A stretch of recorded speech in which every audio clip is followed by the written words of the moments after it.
Hello, Stings. In a previous video, we were looking at the front of the linear transformations worksheet. Now we're going to look at the back. And it tells us that for each pair of graph lines, identify the transformation from F to G and from G to F. So here we have F, and here we have G. And it looks to be that from F to G that there's been no change in the slope. And it looks like F was moved down 6 units. So this was translated down 6 units. So if we're going to go from G to F, if this is our original function and we're wanting to compare these two, then G was moved up 6 units to make F.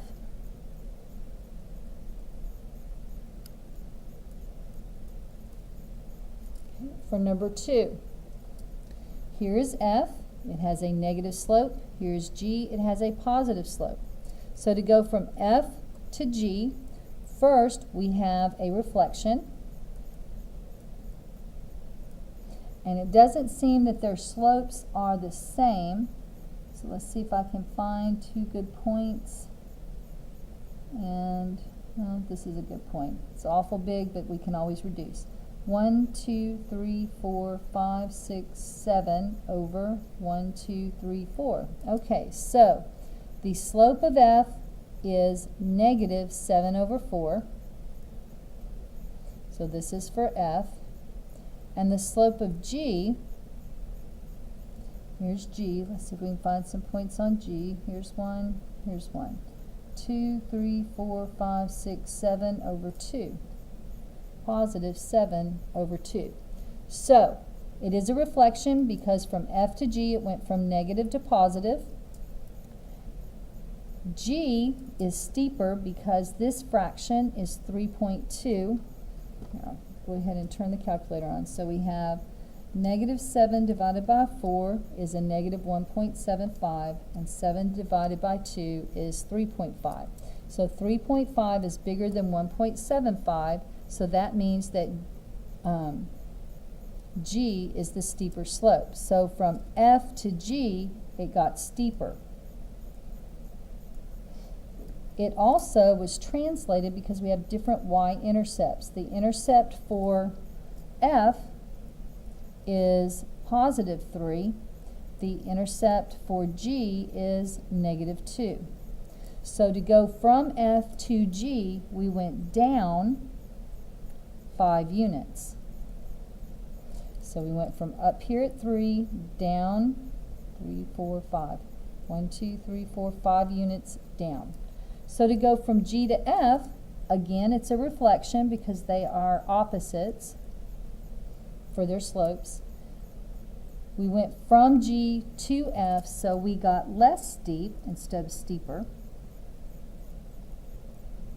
And G was translated up 5 units.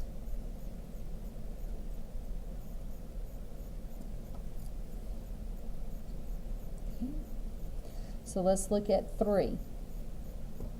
So the slope here for F is 0. I know that because it's a horizontal line. And its y-intercept is 4.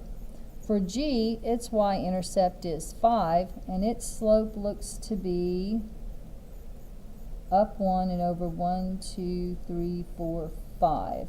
So its slope looks to be 1 over 5. So to go from F to G,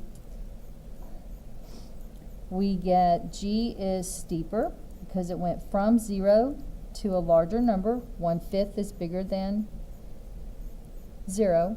And it was also translated up 1 unit, because one has a y-intercept of 4 and one has a y-intercept of 5. To go from G to F, it got less steep because we went from 1/5 down to 0, so that's a smaller number, so it got less steep. And 5 went down to 4, so it went down 1 unit. For the final problem, here is F. It has, let's do F here. we have a y-intercept of -6 And our slope, let's see, here's one. So we go down 2 over 3, looks like a slope of negative 2/3. For g of x, we have a y-intercept of 3, and it looks as if our slope is, see, I know I can go here and here. So down 3 over 6, so that's going to be 1/2 over 1, sorry, down 1 over 2, down 1 over 2, down 1 over 2, and this one has a slope of negative 1/2. So to help you compare their slopes, we'll go ahead and do negative 1 divided by 2 is negative 0.5, and negative 2 divided by 3 is going to give us a repeating decimal of negative 0.6 repeating. So to go from F to G, they both have negative slopes, so we do not have a reflection, but we do have that F is steeper than G, so to go from F to G means we get less steep because F is steeper. And our y-intercept changed from negative 6 to positive 3, so it went up 9 units. To go from G to F, we're going to go down 9 units. And because F is steeper than G, we're just going to say that the slope got steeper. So this is the final 4 problems on the back of the linear transformations worksheet.